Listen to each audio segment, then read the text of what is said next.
Here in Montana, we're a zone 4. We're gonna see -20 to -30, even -30 minus. But we believe that harnessing keys from Mother Nature, we might be able to produce, grow zone 6, zone 7 plantings by protecting them from those harsh winters through various design strategies. Look at that. Whoa. Black raspberry. You want to pull this one? There you go, pal. Oh, give it a tug. You like that? Thumbs up or thumbs down? Yeah. Fingers up. Fingers up. Here with Mr. Brown and Tim Southwell, ABC Acres. We're going to find out what a fedge is. Well, I think we just found out. Sort of. Or at least we saw the fruit of it. That's Blackberries are coming. But what is a fedge? That's right. That's what does that right. mean? I mean, a food hedge, right? Oh, okay. We were noticing through observation in the first couple of years that people were not very productive with the perimeters of their fenced pasture. You know, there was always that 4, 5, 10 foot that just was unused. And so we knew we were going to be fencing up my yard. This is my personal yard. That's the outdoors. And we have a water feature. We wanted to keep the kids in. So we had a fence up, but we wanted something aesthetically pleasing. We wanted something that was productive. And so we thought, could we create an edible element along the interior fence that we could graze? Because animals like to graze and eat, and so do humans. We're part of that system. Here we have a variety of red raspberry. It's already been harvested, and so we've got some new growth coming on. We transitioned to the black raspberry. As you can see, we're getting some fruit starting to turn black and be harvestable. As we transition down here, we've got our aronia berries. You can see we've got some fruit coming on there. We have some forsythia. We've got some mock orange in the back row that's competing from that standpoint. We have different varieties of our raspberries. We have currants coming in. More raspberries. We're big raspberry fans. We have probably 450 linear feet of raspberries on this 1,500 foot run. We've got currants. You'll notice we've got some nitrogen fixers in here. I didn't mention that earlier. We've got Siberian pea shrubs, so it's something that's going to grow up, facilitate growth of the fruit bearing. We've got some 9 bark. We've got mock orange. Here you go. Hand that to you. These are Annie golden raspberries. Tell me what you think. Never had a golden raspberry. Wow, really right? Sweet. So that was the best raspberry. This is the one weakness to our deer fencing. The deer come underneath. Super Mario Brothers fan. That's right, Super Mario Brothers fan. I apologize that. We know what generation you're from. We have automatic gates on the farm, and I can let people in and out by my cell phone. So that's someone coming in. So here's the exterior. Here we have some rose hips coming up, essential medicinal uses, teas, whatnot. It's here, but you'll notice they're very thorny, and so the deer will browse, but they don't get in too far because it's just not comfortable.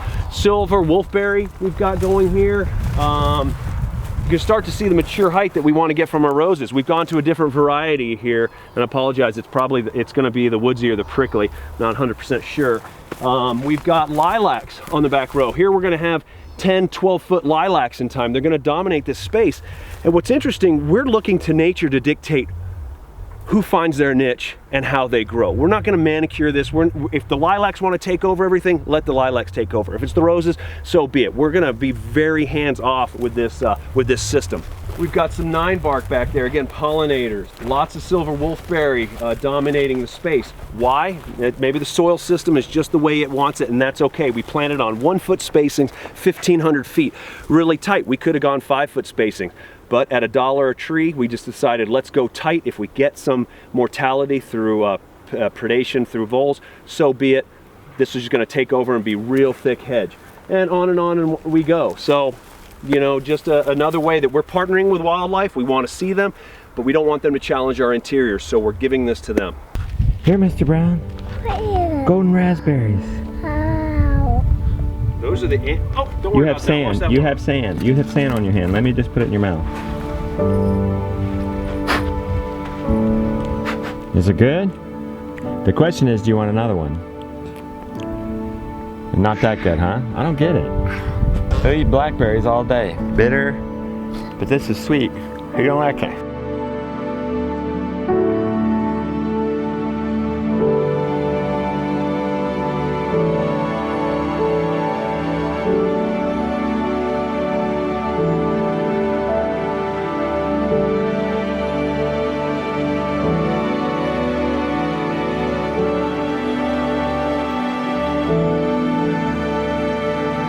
Josiah, what are you doing this morning? Going fishing. You catching anything? Yeah, a branch. Oh, I guess that counts. You can't eat a branch though. No. No, we've got trout in here up to 18 inches long. These are expert fishermen. Catch this branch. Oh yeah. Spread it out real nice, lady. No, we're not going to talk about the chickens again. We've done that in the last 2 videos. But what we don't want to miss, look, he's calling them. The Pied Piper's calling his babies here. And here they come a-running. But we don't want to miss is right next door, these tree belts.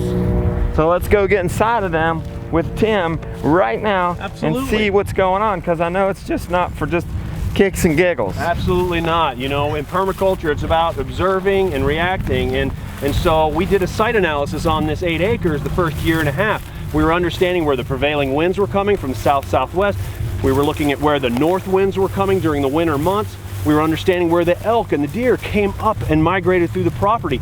And in doing that, it allowed us to design not only fencing, but plantings that only embellished or increased the productivity of this, this pasture.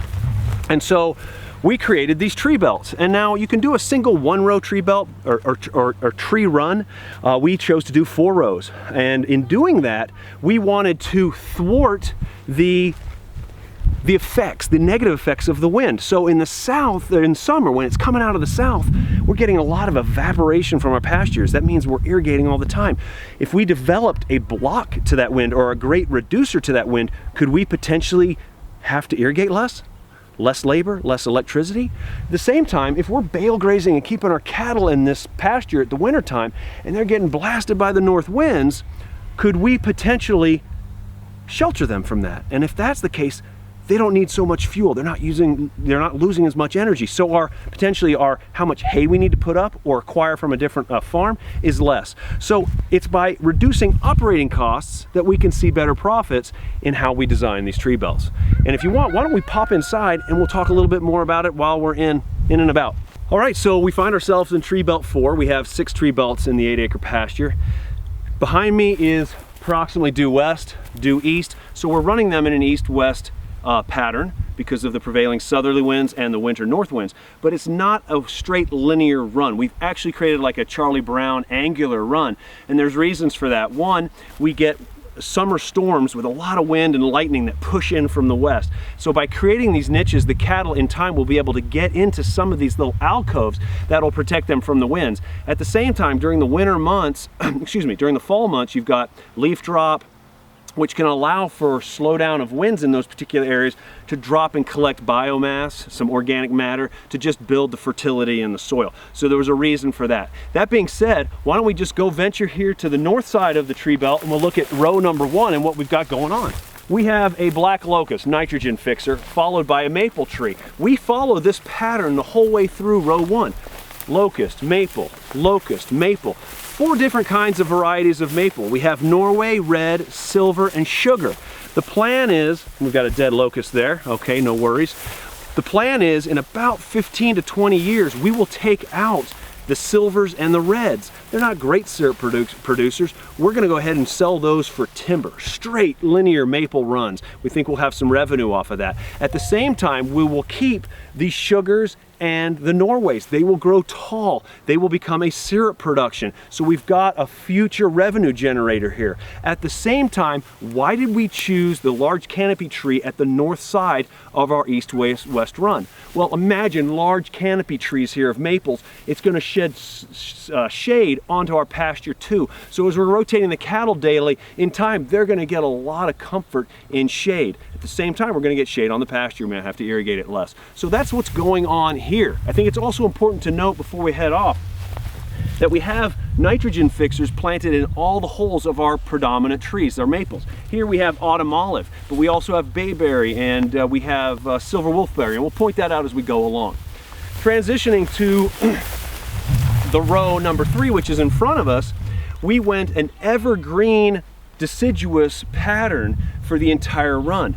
We have Austrian pines every 24 feet, planted intermingled with oaks, honey locust, a pin cherry. And so what we've got here is, in the future, we're gonna have the large Austrian pines are gonna be creating the wind barrier, which we want. But then we're gonna have these large canopies of acorns and beech nuts and pin cherries and locust pods to feed not only the wildlife, but our livestock that we rotate through here. Moving up to row 2, as we move southward in our east-west belts, we again do the locust deciduous tree pattern. Black locust, chestnut, with a silverberry nitrogen fixed in the same hole. Comfrey, lupin, alfalfa as nitrogen fixers. Again, we come back to the black locust, then over to the chestnut with a silver wolfberry planted in it. So we'll chop and drop this 2 or 3 times during the year, releasing the nitrogen into the soil structure. We'll do the same with the comfrey, which is a dynamic accumulator, calcium, phosphorus, magnesium. It's mining from the ground. We'll chop and drop that to feed our parent tree. Imagine, if you will, here's another chestnut, small little chestnut. They're paying top dollar in parts of Europe, Italy for hogs, pork that are finished under chestnuts. So in the future, we plan to remove the fences in time, 7 years from now, 10 years, who knows. We'll monitor that and get the pigs moving through here quickly to digest the nuts on the ground and move them off before they create too much damage. Moving to the front row, we have more of our berry bushes. There's a reason for this. One, we wanted something harvestable, but what we partner with wildlife. I don't know if you noticed, but on the big poles every 40 feet, we have nest boxes. We have over 200 nest boxes built on this farm. What we do is the berries feed the birds as well as the humans, and they do our pest management for us. They're our pest team because we don't use herbicides and pesticides. So here we have a beautiful aronia berry. It's fruiting right now. The berries are going to be ready to pick here in the next week. We'll make jams and jellies with these. We have apricots. We have nectarines. We have service berries, elderberries. We have a comfrey with, kind of petered out there. We have hardy Ukrainian almonds. Here we have a sea buckthorn. Weight for weight, it's 10 times the vitamin C as an orange, and so we have these growing throughout the property. The idea we did this was not only for the birds, but we'll get 120 head of elk in here, anywhere between September and February. And so we thought that if we planted on the south side, in time, these will start to droop through the fencing, and that deer and the elk can graze it and be satiated rather than having to challenge the system. Now, when we remove the fence posts, again, observation will determine that these will be strong enough and healthy enough to maintain the pressures of those wildlife moving in and out. And so we're just going to monitor this from time to time and see how it plays out and adjust accordingly.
The goldfish, they usually travel in about a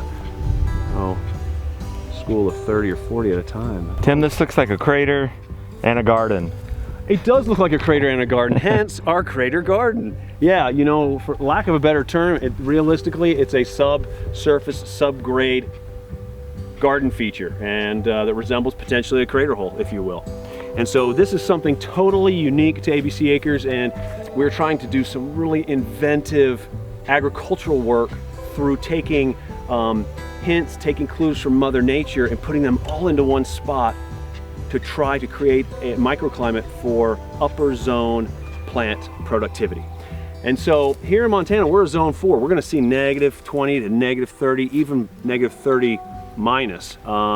But we believe that harnessing keys from Mother Nature, we might be able to produce, grow zone 6, zone 7 plantings by protecting them from those harsh winters through various design strategies. If we pan over here behind us, I just want to give people a scale of what's going on here. At the top of this terrace, right here at my eye level, shoulder level, this is the original height of the pasture from this southern point all the way across to the terraces over there on the north point.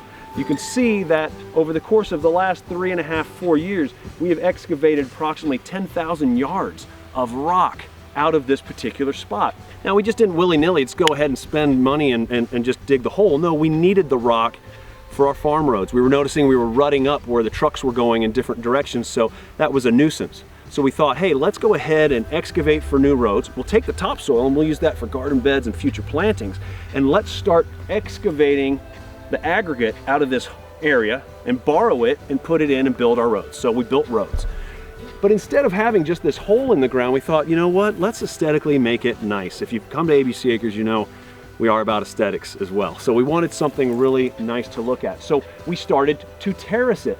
We have 4 terraces there on the north side. The water feature, actually the water feature level ebbs and flows throughout the season. But what we're trying to do is we have built in a lot of different design features here to try to have productive zone 6, zone 7 productivity.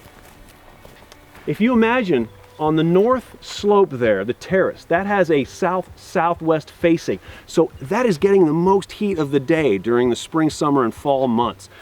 So that's where we want to put our zone 7 plants. Now imagine, if you will, during both the summer and winter months, you're getting direct sunlight from the south onto those plantings. That's one source of heat. With the water feature, we're getting a reflective light, a reflective heat source. So there's 2 forms of heat now compared to your traditional one. We have the thermal mass of the water feature that holds temperature, so we can extend, or we can make our growing season longer by having an early start and extending it further into the fall. So there's 3 things going on there. We put the rocks around, not only for aesthetically pleasing, the frogs utilize them, we've seen different cranes on them as well, but they harness the heat of the sun, they transfer it to the water, so they're actually bolstering the heat of the thermal mass of the water. So there's 4 things going on there. In the winter months, we get these dry, cold, killing winds, and they shoot from the north. But if we put our trees sub the upper terrace, those north winds shoot over, so the trees are protected from that. So there's really 5 things going on right now. So a 6th heat element is reducing the effects of frost. Here in Montana, we have roughly 110 frost-free days. Our last frost date is June 6th. And so what we try to do is, by putting the zone 6, zone 7 plantings about midway in that terrace, frost likes to drop and settle. And so if these 6, 7s have nice buds that are forming and the frost settles on it, it can kill those. So by putting them midway in the terrace, the frost drops down past them towards the water feature, which is warmer, creating some convectional currents in the wind, and moves the frost away. So we have 6 things that are happening there to basically bolster the survival rate of these zone 6, 7 plantings. Imagine, if you will, and I'm going to reminisce a little bit here, but step back 4 or 5 years ago, this was just pasture, just irrigated, not much life. The first year we built this in and had this terrace, we had, and I'm not joking, over 10,000 little tiny frogs that were in here. And I mean, just the life wants to happen if you create the ability for it to happen, and we welcome it. And so we've got frogs and we've got sandhill cranes coming in and feeding off of them, and the fish.